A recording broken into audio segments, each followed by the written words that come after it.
Well, good evening and welcome to Crosstalk. As you know, this is a program where we've been looking at leadership and current affairs and trying to see where we can place the cross in all this. And tonight, we are looking at manifestos. Do Kenyans even care about these manifestos? That's the question we'll be seeking to answer today. And to help us get a better understanding of this, I have two gentlemen with me who are very well versed in the matters that we are talking about. I have Alex Mwathi of Wazalendo New Leadership for Change. He's also a business person. And I have Gideon Thuranira. Gideon also is a politician also. We'll get into the real deals of what they do later on in the show. Now, gentlemen, manifestos, one of those things that are basically now being spoken about.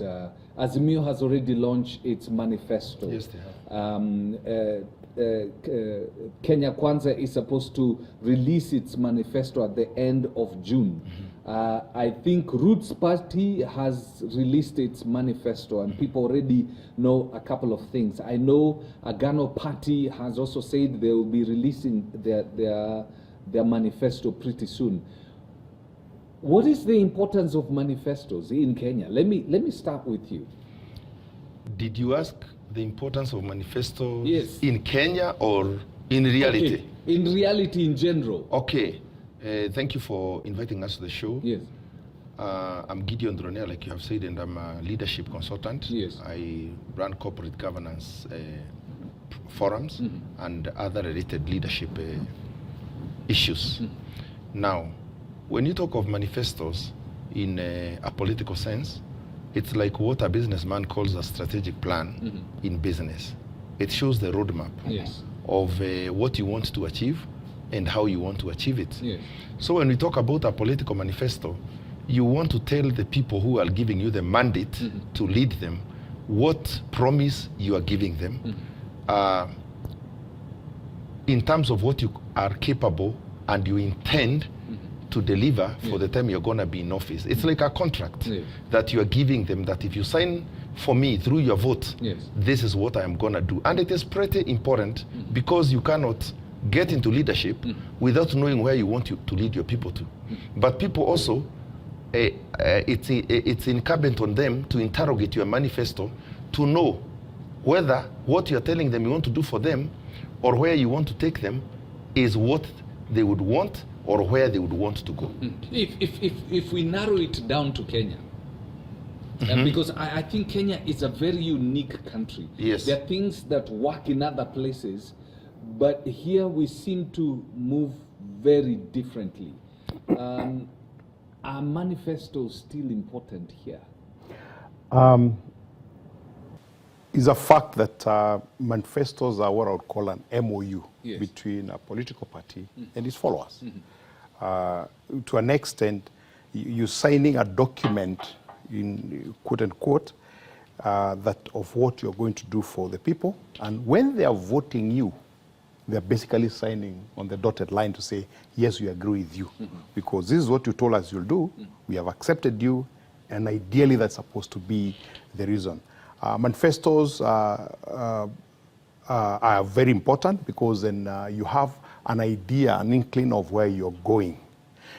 But in our situation in Kenya, they have become documents of romance, you know, wooing a girl, and then when she she comes home, you do whatever you want to do other than the document that you sign. And we've seen that not the last government, not in the previous one, but in all the other governments, that people promise things that they know in some instances that they cannot achieve. Have we ever voted in a government based on its manifesto in Kenya?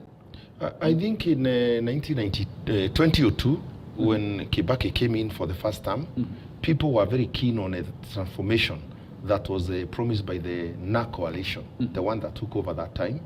And I would also want to say that in the recent past, I've seen an interest and a growing concern about what people would really want to see in a government that they put into office, only that we have not built a big enough critical mass that is able to hold someone to account of what you promised before you got into office. Yes. But I am personally impressed because like where I come from in my rural constituency in Meru, Yes.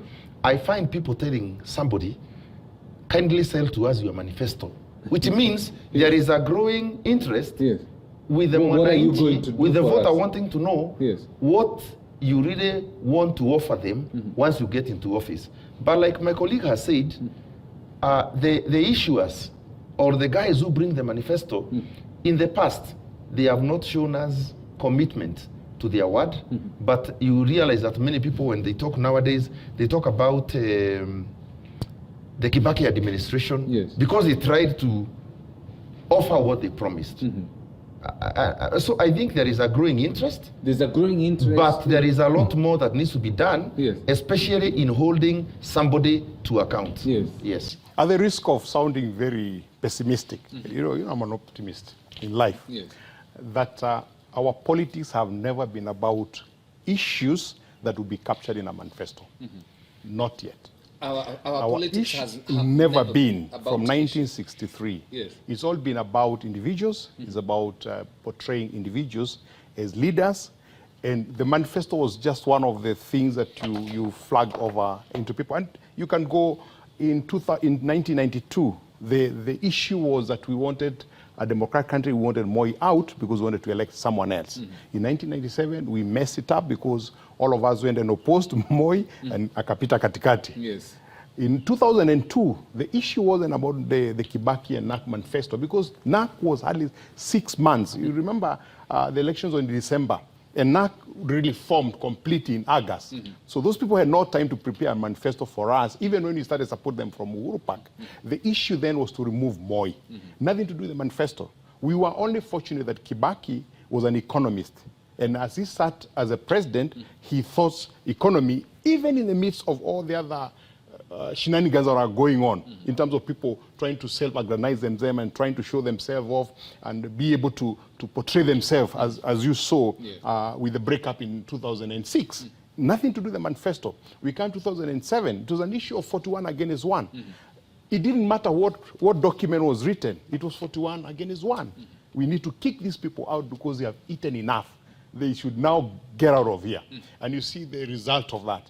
In 2012, it was about these victims of ICC that we want to show the world that we can vote these people in.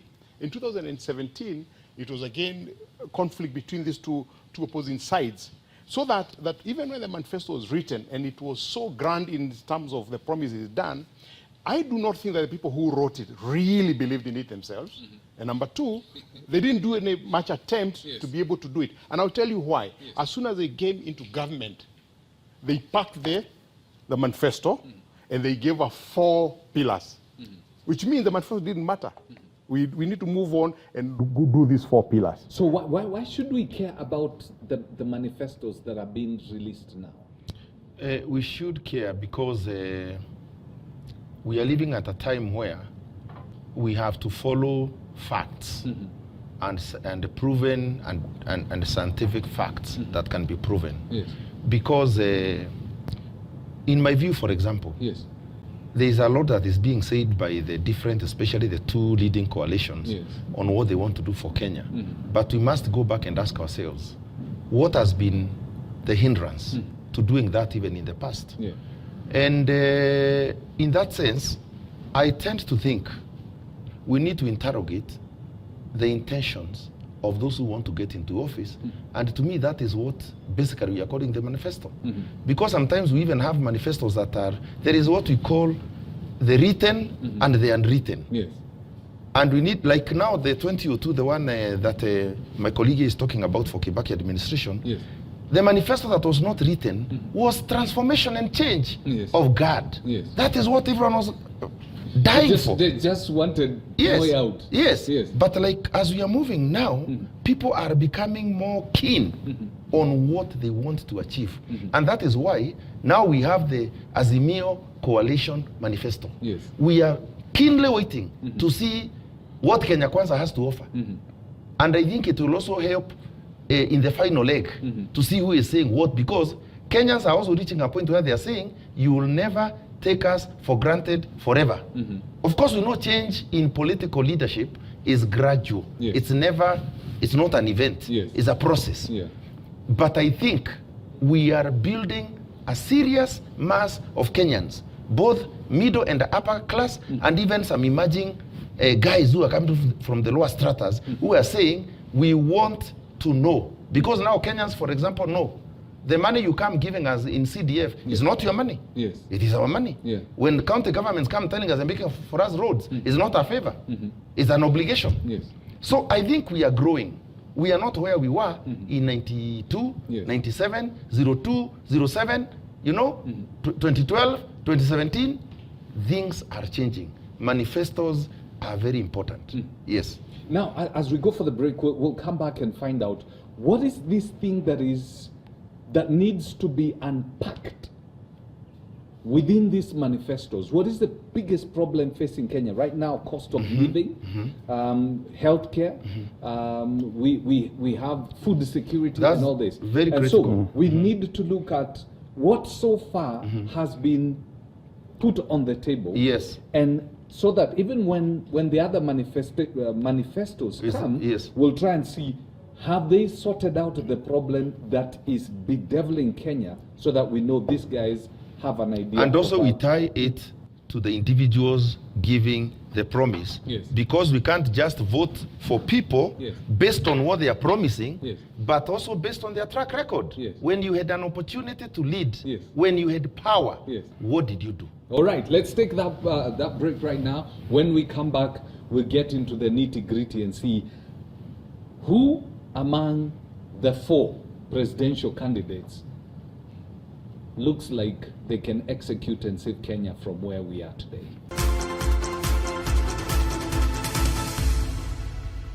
Tomorrow and Man Up. By the time you have a 30-year-old in the house, they're not doing anything with their lives, and they're still there. Are you part of the problem as a parent? We don't keep engaging our children on a continuous basis. I think there are moments when fathers either lose the vision or lose the focus that they want the kids to go into. Bending a tree when it's old or when it's grown up becomes very hard. Itavunjika. That's tomorrow and Man Up at 8:30 p.m.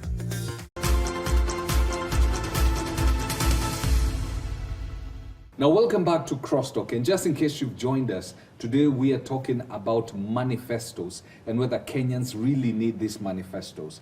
And I have Alex Mwathi in the studio and Gideon Thuranira also in the studio. These two are leadership experts in this country. And before we went for the break, I'd say when we come back, we identify some of the issues really affecting the country. And then we look at the manifestos that have been already, unleashed, and we see how they sort out this problem.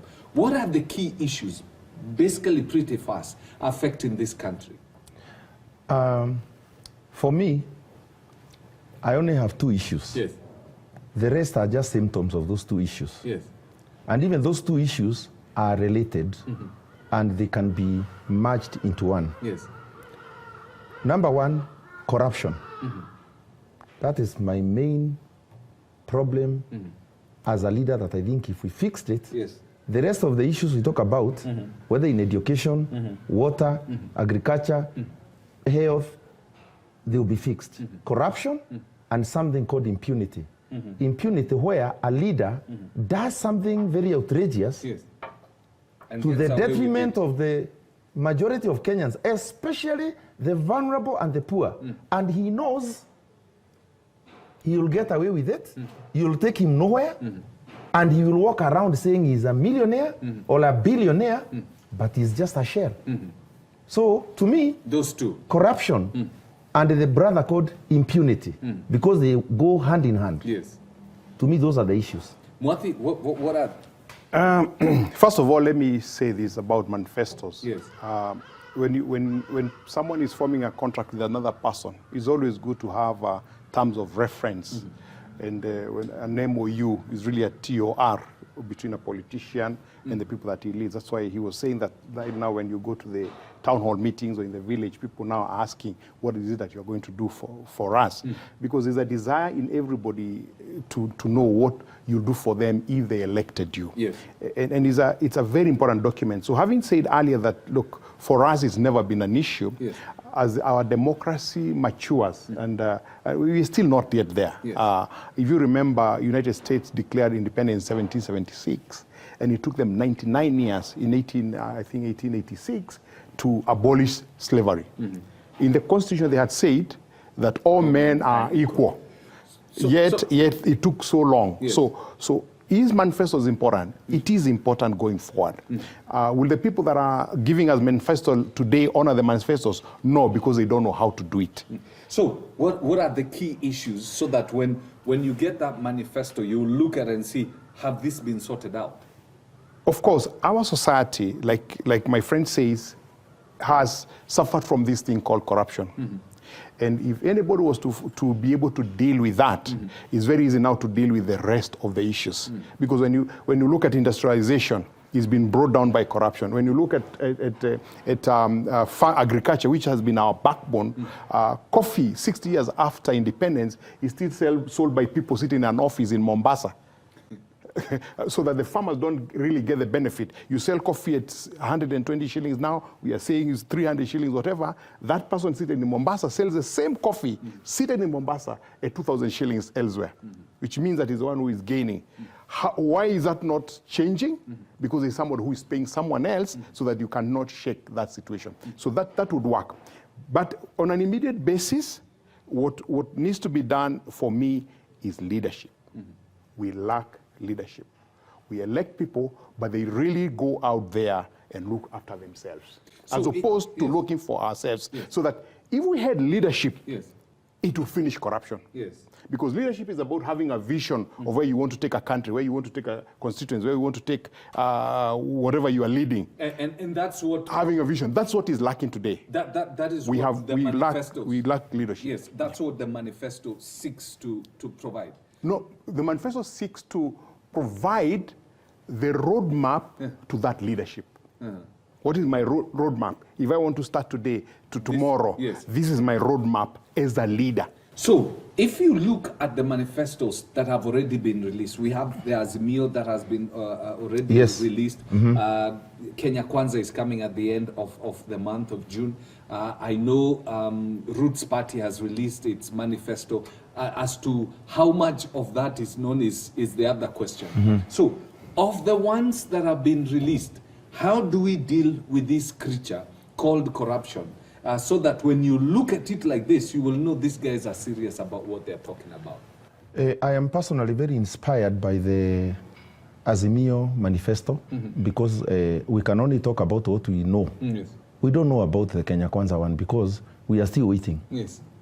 But the one tabled by Azimio a couple of weeks ago, to me, it addresses the question of good corporate governance, because that is what we are talking about. Good corporate governance has everything to do with good leadership, accountability, and the management of resources in a very accountable way. There is a lot of wastage in this country. Politicians come into office looking at this as a business enterprise, not an enterprise to grow this economy and to grow the country, but to enrich themselves, a few people within their ranks.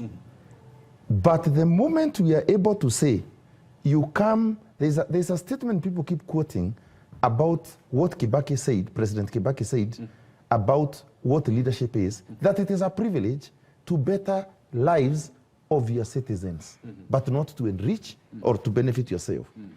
The Azimio manifesto talks very clearly and very emphatically about instilling good public management and leadership ethos into every sector of this economy. Because it doesn't matter how much you tell us the roads you're going to do, how many people you're going to connect to electricity, how much water you're going to provide. If we do not hold people into account, and if we do not regulate the environment by making sure, for example, that we speed up issues of handling corruption cases, so that we see people being nailed and getting the due punishment. What has been, because corruption... What has been ailing us yes. is lack of political will, whereby the leadership, because of being entangled, because if you're leading with people who are themselves corrupt, you'll be shooting yourself if you say you want to deal with corruption. Yeah. We know, for example, there are leaders who are looking for votes today, but they cannot scare anyone by telling them, I will arrest you if I get you stealing. How can you tell me you'll arrest me when everybody knows how much you have stolen? Yes, I can see Mwathi is almost taking off. Let him talk a bit. Yes. Let me pick it up from there. Mwathi.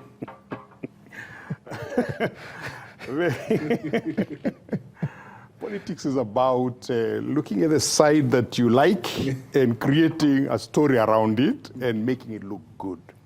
The fact that the Azimio are talking about corruption in some spheres. In the manifesto, they are talking about continuity of administration. Continuity of administration, which means we follow the nyaya of the current government. The current government has admitted that 2 billion shillings are stolen every day from the government coffers.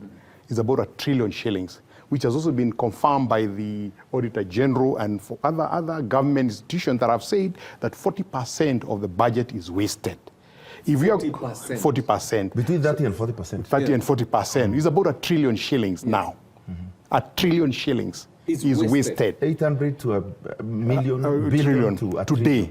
The Azimio Manifesto desires to have continuity of that. Now, if you have a continuity of that corruption, you can't tell me that you're going to fight corruption in any way. We also know that it's right to say that you need to look at the people around so that you can see whether they have any intention whatsoever to deal with that animal called corruption. It's easy to talk, but very, very, very difficult to act, especially if your past, you've not acted. If the same people that are being touted to be part of that government around right now, talking the way they are talking about will protect the votes for a particular individual and not everybody else, it tells you that it's weird, it's cute. Yes. Individuals that have brought it. I'm very happy that my colleague has talked about the 2 billion that is lost. And I think Kenyans like twisting statements because I know where that statement came from. Yes. It came from the head of state. Yes, it did. And it didn't mean necessarily the national government. What he meant is right from the national government to the 47 county governments, we lose like 2 billion in a day.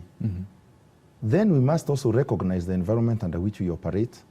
This is not the old constitutional order where the president had those executive powers and everything.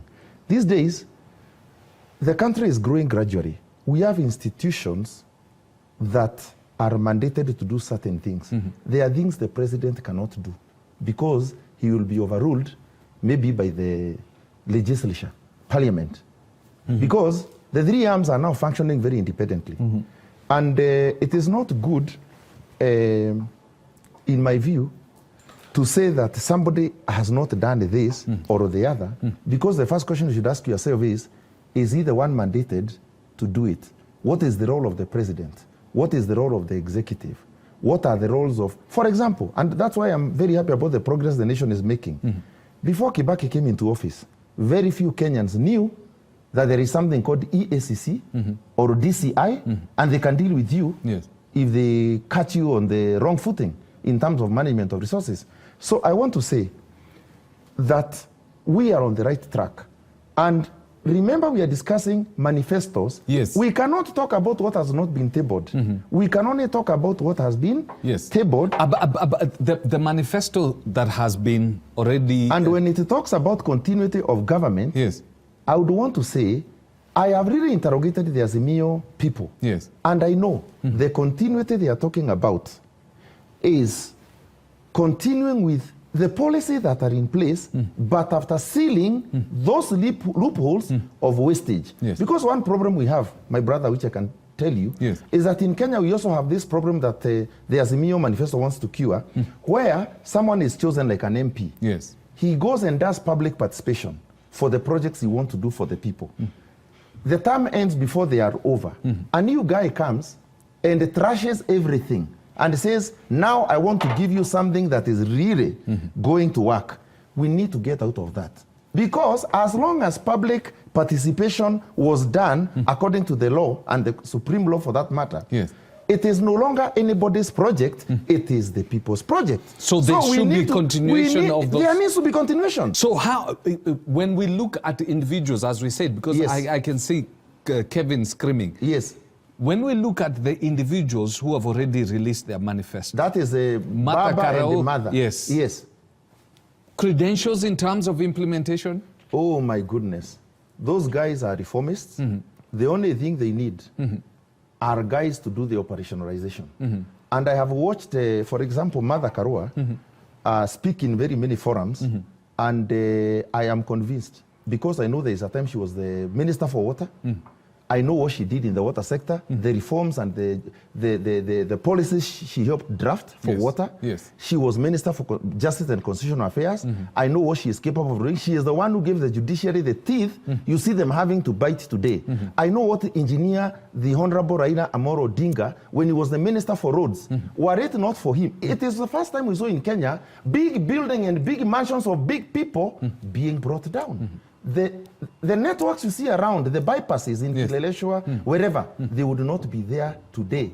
Even some roads in Nairobi today, like I hear this one that goes through Serena, we call it a processional way. Yes. It is already grabbed by somebody, but were it not for engineer Raila Amolo Odinga, these roads you see, I have seen him in action. Yes. I have never seen any other person in Kenya try to hurt a senior person. Mwathi, the two individuals, because I know we had said we'll look at all the issues, two individuals. but the two individuals, Now, do they have the track record to keep the word that they're saying in their manifesto? I've listened to my friend, and I appreciate, because he's throwing nuggets of truths into the political campaign. Yes. The point is, the 2 billion shillings that is being lost today cannot be accounted to the president and his handshake friend, Raila Amolo Odinga. They can't. Why? Because it's being done by everybody else. That's what I understood, which means that there are other people who are supposed to follow that. The point is, if they can't do it now, it means that in the next dispensation, the next government, they can't do it. Forget about track record. Your ability to be able to do it. But my understanding of law and leadership is that the buck stops at the corner office, irrespective, because there's those institutions that he able to lead and be able to question as to whether they are reporting. Those institutions have been reporting theft in the ministries, in government. Forget about the ones that is lost in the counties and the constituencies and wherever. In the central government, theft have been reported. There has been no action whatsoever in them. You remember, and allow me to mention KEMSA, for example, when there was a KEMSA scandal, we were told that this thing would take only 21 days and people would be drawn in. The names that came out, everybody stepped back and everything was covered and forgotten about it. How much more scandal do we need? The people that we are saying that will be able to be part of that government, and we're talking about now, because we are saying we're going to talk about KK when it happens. Yes. And even that will dissect it through. The KK. We know the people that are being touted to be part of that government. Yes. Because they have been at the forefront to the campaign for that. People like Munya, people like Musheru. They're talking about building the economy in terms of agricultural development. You are a CS in agriculture today. If you're doing nothing about it, what will happen? Paul's situation will happen when your eyes open after the election happen? It can't happen because you have everything right now to be able to start the transformation that you want to do today, not tomorrow. So what are you going to do about that? What are you doing today? Nothing. I promise you, I will talk to the producer, Kevin Kagwanja, so that when the Kenya Kwanza manifesto is released, Yes. we'll have the same panel Yes. to discuss the same, so that we see whether it actually sorts out the problem, and we look at the individuals involved, the guys who will be basically commissioned to implement this, whether they have the track record to implement it, or is it just hot air? As you think about what has been said, do have yourself a lovely evening. Fresh, insightful, and in-depth stories from current affairs, opinion, inspiration, lifestyle, church-related articles, and so much more on www.familynews.today. Insights at your fingertips.